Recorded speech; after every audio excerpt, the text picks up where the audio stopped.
Shabbat, Daf Memchet Amud Bet. J'espère que tout le monde va bien. Alors commençons la deuxième ligne. À partir de la deuxième ligne, et nous avons vu dans le Amud précédent le chibour. Chibour, c'est-à-dire c'est attaché, c'est pas attaché pour Shabbat. Est-ce que ça s'appelle attaché, pas attaché, si on détache, etc. Aujourd'hui, on va en profiter pour parler de la Touma. Est-ce que deux objets qui sont rattachés entre eux, ils sont Mekabel Touma l'un de l'autre? Alors, on va expliquer. Si quelqu'un est tamé, Avatouma, par exemple, il est tamémet ou alors un sheretz, un reptile, qui rentre en contact avec un keli, un ustensile, un habit. Eh bien, ce keli devient Rishon Atouma. Lui, s'il touche un autre keli, il ne pourra jamais le rendre sheni parce que ça n'existe pas. Il n'y a pas de sheni, la touma, dans les ustensiles. Donc, pour qu'un deuxième keli puisse devenir tamé, il faut qu'il soit rattaché à ce keli. Alors maintenant, il y a trois genres de rattachement possibles. Il y a un rattachement par convenance. Je le fais parce que ça me convient. Par exemple, j'ai un trousseau de clés. En fait, une clé n'a pas de rapport avec l'autre. Ça n'a aucun rapport, c'est même pas la même chambre, la même maison même. Seulement, moi, ça m'arrange, il ne faut pas les perdre. Là, vraiment, d'après tout le monde, il ne devrait pas y avoir, ça ne devrait pas devenir tamé si je touche une clé, parce que l'autre clé est indépendante, elle n'a aucun rapport avec elle. Il y a l'inverse, c'est ce dont on a besoin, le rattachement qui est nécessaire, par exemple, à un ciseau. Un ciseau, il y a deux parties, on les rattache avec une vis, et sans les deux parties, il est impossible de travailler. Donc là, vraiment, ce sera, d'après la Torah, ça sera le même keli. Donc on touche un côté, ça rend tamé l'autre côté. Et après, il y a l'intermédiaire, il y a quelque chose qu'on laisse pour l'instant, mais que après on voudra l'enlever. Par exemple, on a une hache. Donc la hache, il faut quand même la tenir avec quelque chose. On prend un morceau de bois qu'on trouve, on la rentre dedans, on la coince dedans, on l'utilise. Quand on a fini, on range la hache et le morceau de bois, on le remet là où il était. Donc là, il va peut-être pas être utilisé une deuxième fois. Donc là, c'est le cas intermédiaire. Alors on va prendre tout ça maintenant dans la Gemara. Nan, on a enseigné dans la Mishnah Ramélé, Rabbi Irmia et Rabbi Zera. Rabbi Irmia a posé la question à Rabbi Zera. Il a dit, j'ai une contradiction. Est-ce que tu peux me répondre? Nan. Il y a une Mishnah qui nous dit, Shalal Shel Kofsim. Donc, Shalal Shel Kofsim, c'est un trousseau des blanchisseurs. Les blanchisseurs, quand ils réceptionnent des habits, alors ils n'ont pas envie que ça se mélange. Ils attachent tous les habits de la même personne avec un fil. Et comme ça, quand ils lavent tout en même temps. Il n'y avait pas les machines à laver avec plus chaud, moins chaud. Il lavait et il lui rendait. Comme ça, il était sûr que ça ne se perdait pas. Il pouvait y avoir des petites chaussettes, des choses petites. Il ne faut pas que ça se perde. Alors, mais en réalité, l'un n'a pas besoin de l'autre, aucun rapport. Shalchelet, shel maftechot. Alors, un trousseau de clés. Maintenant, il y a un habit, donc il y a deux morceaux de laine qui sont rattachés, qui sont cousus entre eux avec un fil de lin. Alors tout le monde sait qu'on va l'enlever, on ne peut pas le mettre, il y a du kilaïm, on ne peut pas le mettre sur soi. Donc le jour où on voudra se vêtir de ce vêtement, on va découdre, on va mettre du coton ou de la laine. D'accord. Chibour la touma, c'est un chibour pour la touma, donc c'est-à-dire que si on touche une partie, une clé, les autres clés aussi deviennent meurot. Hachi atril le attire jusqu'au moment où il commence à les défaire. Pourquoi c'est comme ça? Parce que comme tu as fait un mas et tu as fait un acte pour les attacher, non, tu ne peux pas dire dans ta tête, ça y est, je veux les détacher, ça y est, je veux rendre les habits à son propriétaire, c'est bon, ils n'ont plus besoin d'être attachés. Il faut faire un acte, commencer à les détacher. Alma, shelo beshat melachan, amichibour. Qu'est-ce qu'on apprend d'ici? Que même si c'est pas au moment où on en a vraiment besoin, au moment où on lave, au moment où on utilise, eh bien, même si c'est pas au moment du travail, c'est aussi un chibour. D'accord? Et ça, c'est un principe, on sait très bien qu'il est faux. Pourquoi? Donc, minou, alors on a posé la question, Makel, chez Asaya de la Cardone, il a pris un bois pour un bâton pour en faire un manche pour le cordon, pour la hache, chibour la touma, bishat melacha. Au moment du travail, c'est un chibour pour la touma, c'est-à-dire que ça les rattache. Donc si je touche, par exemple la hache, je rends tamé aussi le manche. Bien qu'en vérité un manche, normalement il ne devient pas tamé si ça ne faisait pas partie d'un keli. Pourquoi? Parce que pshut et keliet, c'est tout ce qui est sans réceptacle. En bois, ne prend jamais la touma, il faut que ça soit un réceptacle. Par contre, en métal, oui, ça prend la touma, même un simple morceau de métal. Donc, un keli en métal. Donc ici, cette hache, elle va rendre tamé l'entité, puisque le manche est rattaché au keli. Bishat melachayin. Alors j'en déduis, puisqu'il y a écrit seulement au moment du travail, c'est au moment où je hache, où je coupe du bois. Shelo bishat melacha, lo. Mais si c'est pas au moment de la melacha, non. Donc tu vois bien que on rend pas tamé. C'est pas considéré comme rattaché au moment où on travaille pas avec. Amarle atam shelo bishat melacha adam asu les orkoben haitzim. Il dit c'est différent. Pourquoi? Parce que là-bas, il a pas, quand il a fini de l'utiliser ce manche là, eh bien, ou cette hache, il va jeter le bâton parmi les autres bâtons. Acha, donc ça ne fera pas partie intégrante de la hache. Acha, chez l'obéchat melacha, naminichale, mais ici, par exemple, le blanchisseur, même après avoir lavé, ça lui convient de laisser attacher. Pourquoi? Des imitanfou, par exemple, s'il se salit, ça peut arriver. On les met à sécher, il pleut dessus, ça se ressalit. Hadar, mechavar leou, il doit les rattacher. Très bien. Donc jusque-là, et on peut dire la même chose pour les clés, même si j'utilise pas les clés, mais j'ai quand même intérêt à ce qu'elles restent ensemble, pour pas les perdre. Et la même chose pour l'habit, les deux morceaux de laine, ça m'intéresse qu'elles soient attachées entre elles, pour me rappeler qu'avec ça, on va faire une jupe ou un costume. Donc, et à ce moment-là, on les détachera. Mais pourquoi les détacher maintenant, puisque ça peut nous servir? Faut pas les perdre. Et on va continuer. Vesura matnoula, le hashmata mishmeder afrizda. Maintenant, la Gemara qu'on va dire tout de suite, hein, à Sura, on dit au nom de Rav Chizda. Mais Pompadita, matnoula mishmeder Rav Kahana. C'était au nom de Rav Kahana. Apparemment, les deux l'ont dit, seulement chacun dans son Beth Midrash, dans sa ville. V'amrela mishmeder Rav Yanakis, que c'était au nom de Rava. Mantana amiltan d'amura banan quand le mechubarlo areu kamou. Qui est le Tana? Qui a dit que tout ce qui est rattaché entre eux, eh bien, ça a le même din. C'est-à-dire que si A est rattaché à B, A devient tamé, B aussi. B devient tamé, A aussi. Amar Viudamara, Rabbi Meir, c'est sûr que c'est Rabbi Yehuda Detnan, Rabbi Meir, pardon. Detnan, parce qu'on enseigne dans une Mishnah, Bet Hapach. Eh bien, Bet Hapach, c'est Bet Hatavdin ou Bet Taner. Chez Bekira, Metamin bemagav et metamin beavir. Donc, bet à part, c'est quoi? C'est lorsqu'on avait une kira, on avait un fourneau, et bien il y avait des petits, on prenait des petites boîtes, et on les collait, cimentait au fourneau pour mettre des choses qu'on a besoin tout le temps. Alors par exemple, l'huile, on avait l'habitude de réchauffer l'huile pour se oindre, donc il y avait une petite, comme ça, un petit compartiment. J'aime pas dire compartiment parce que c'était dessus une boîte collée dans laquelle on mettait cette huile à réchauffer. Il y avait un autre compartiment pour s'éclairer, donc une bougie, et un troisième compartiment pour mettre les épices, bien sûr.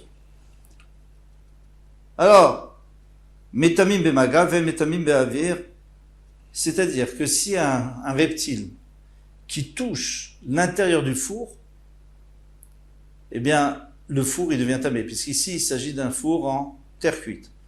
La terre cuite ne prend la tomate que de l'intérieur, et pas d'extérieur. Donc il a touché à l'intérieur, le fourneau devient tamé, et aussi toutes ces petites boîtes-là, elles deviennent taméot parce qu'elles sont rattachées.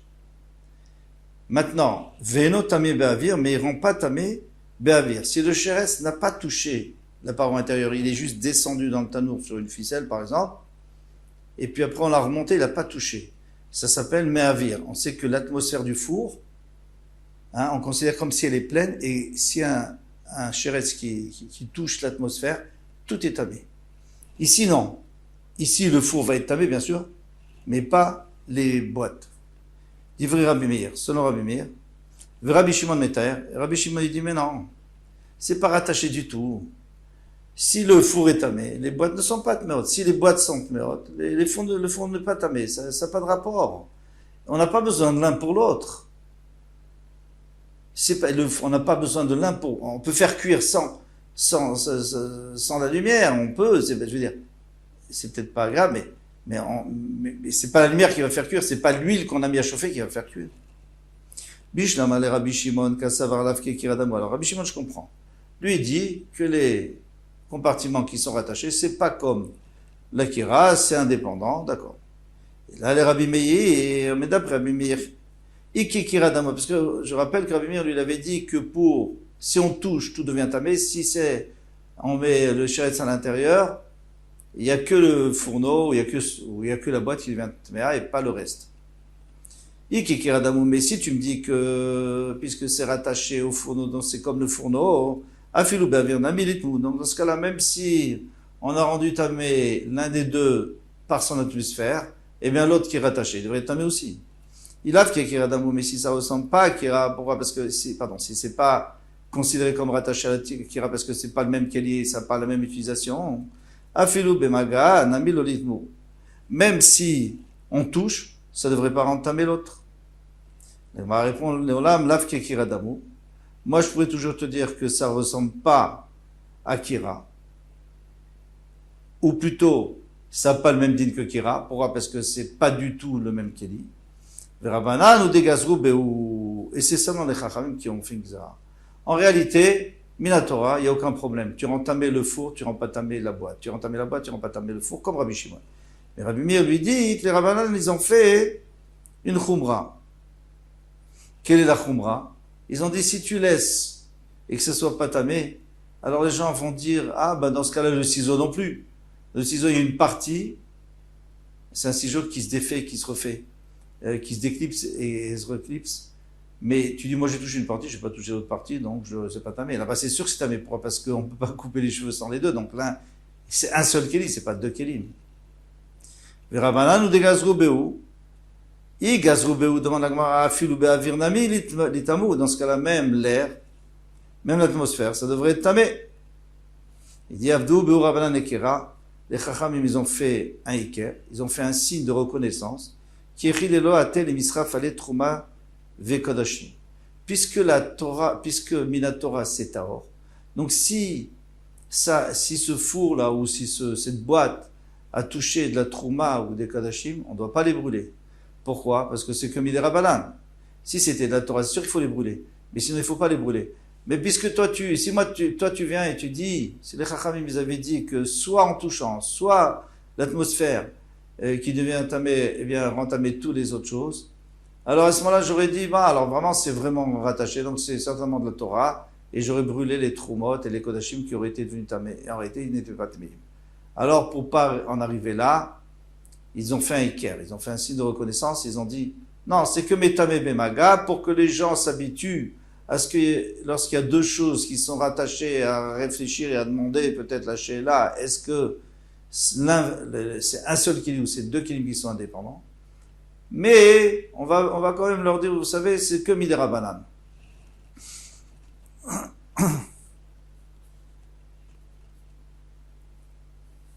Tanoura Banan. Nos maîtres nous ont enseigné. Misporet Shel Prakim. Là, on arrive à ce fameux ciseau. Donc, c'est un ciseau qui est fait de deux morceaux. Veizemel Shel Reitani. Et la lame qu'on met dans le rabot. Vous savez, le rabot pour raboter, pour lisser le bois, on met une lame. Et quand elle est usée, on en met une autre. Eh bien, cette lame, est-ce qu'elle fait partie du rabot? Est-ce qu'elle ne fait pas partie du rabot? Chibour la touma ven chibour le hazar. Eh bien, on considère qu'elle est rattachée et qu'elle l'un rend tamé l'autre. Bien sûr, quand elle est à l'intérieur. Ven chibour le hazar. Mais après, si c'est un mémet, disons qu'il y a une toumat met dans ce rabot, il a été touché il était dans la maison d'un mort ou par quelqu'un qui a touché le mort, eh bien, il faut faire hasard. il faut asperger. Toute Toumat Met, il y a une obligation d'asperger le 3e jour et le 7e jour avec l'eau de la paradouma, de la vache rousse. Eh bien, les hasards, si par exemple sur rabot, on a dit que moi j'ai touché le rabot, le métal qui est à l'intérieur devient tamé. Ou j'ai touché le métal, le rabot devient tamé. Mais, attention, si maintenant je suis en train de les rendre purs avec la hasa, avec l'aspersion de paradouma, eh bien ça suffit pas d'en mettre sur le rabot, il faut en mettre aussi sur le métal. Alors, on me demande, manafchar. De toutes les manières, moi je comprends pas. Ichibou, si tu me dis que c'est rattaché, c'est le même qu'Eli, afilou le hazanami, donc même pour l'aspersion, tu pourrais, c'est le même kéli. Un kéli, tu n'as pas besoin de mettre partout, tu mets juste un petit peu sur le bout du kéli, et tout le kéli est or.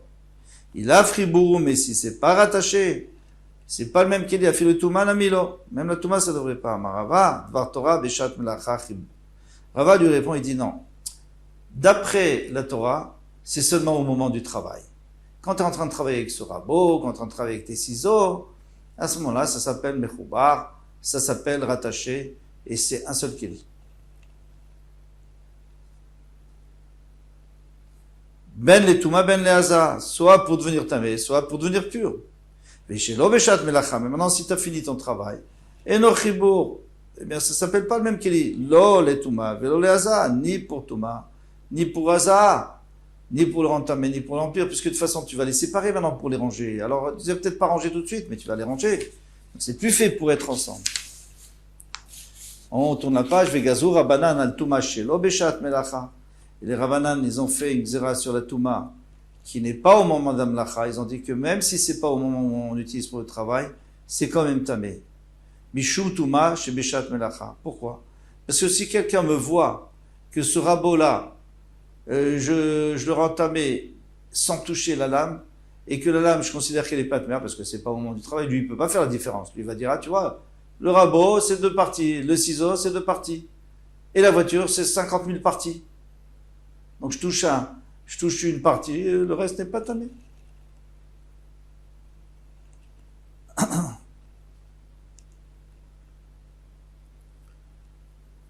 Il faut voir la voiture, parce que si c'est, on avait dit que si ça contient de courir, alors c'est peut-être pas avec le Touma. Mais disons une machine, une petite machine, un mixeur qui est composé de je sais pas combien de parties, eh bien j'aurais dit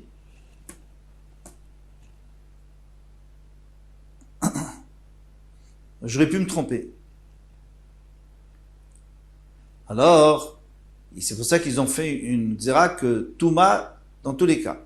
Ve'alaza chez Beshat Melacha, Mishumaza chez lo Beshat Melacha.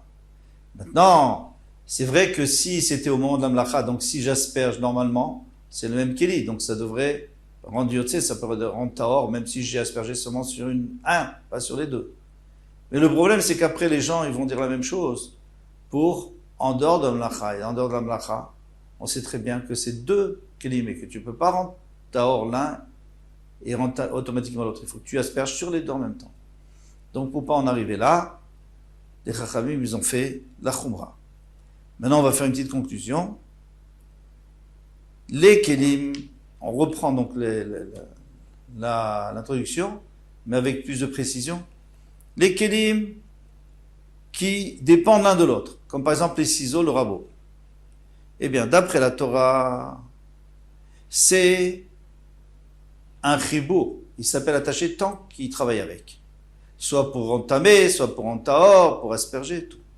Et les Rabbanan, ils ont dit, non, toujours tamé, l'un rend tamé l'autre, mais jamais l'un rend pur l'autre. Comme la takana qu'on vient de dire, on vient d'expliquer. Deuxième possibilité, c'est les kelim c'est les ustensiles qui dépendent absolument pas l'un de l'autre. Par exemple, le trousseau d'habits. Ça n'a aucun rapport. Il y a une chemise et un pantalon, ça n'a aucun rapport. Eh bien, selon la Torah, c'est sûr qu'il n'y a pas de tribou. Il n'y a pas de rattachement. C'est aucun rapport. On touche un habit, on va entamer, on ne va pas entamer le reste. Maintenant, Miderabanan, ils ont dit qu'il y a un chibou la Touma, ils ont dit que tant que tu commences pas à les défaire, eh bien, l'un rend à l'autre. Ça, c'est d'après Rabbi Meir, bien sûr. Rabbi Shimon lui avait dit que non. Et pour terminer, le bâton là, le bâton ou tout ce qui peut ressembler à une hache ou un autre ustensile, un autre objet, un outil, et on utilise un manche, mais c'est pas un manche qui est prévu pour ça, c'est juste un bâton. Il y a plein de bâtons, on prend un piquet, on prend un bâton. Et quand on a fini, on l'enlève. Alors lui, c'est seulement au moment du travail que c'est chibour, que ça s'appelle attaché, c'est le même qui dit l'un rentamer l'autre. Mais c'est seulement au moment du travail. Après le travail, c'est fini. Pourquoi c'est fini? Ah, mais ils sont encore attachés. Oui, mais dans quelques instants, je vais le remettre avec des bâtons et puis ça sera terminé. Maintenant, au moment de la mlacha, au moment du travail, est-ce que c'est midoraita ou derabanan? C'est une grande marloquette entre le Tosfot et le Ran. Le Tosfot, il dit que c'est midoraita. Pourquoi? Parce que maintenant, finalement, je suis en train d'utiliser ce bâton pour couper avec la hache. Et d'après le Ran, il te dira, mais non, de toute façon, tu vas l'enlever après, donc ça fait pas partie. C'est seulement midera banane. Voilà. À bientôt, les attachés.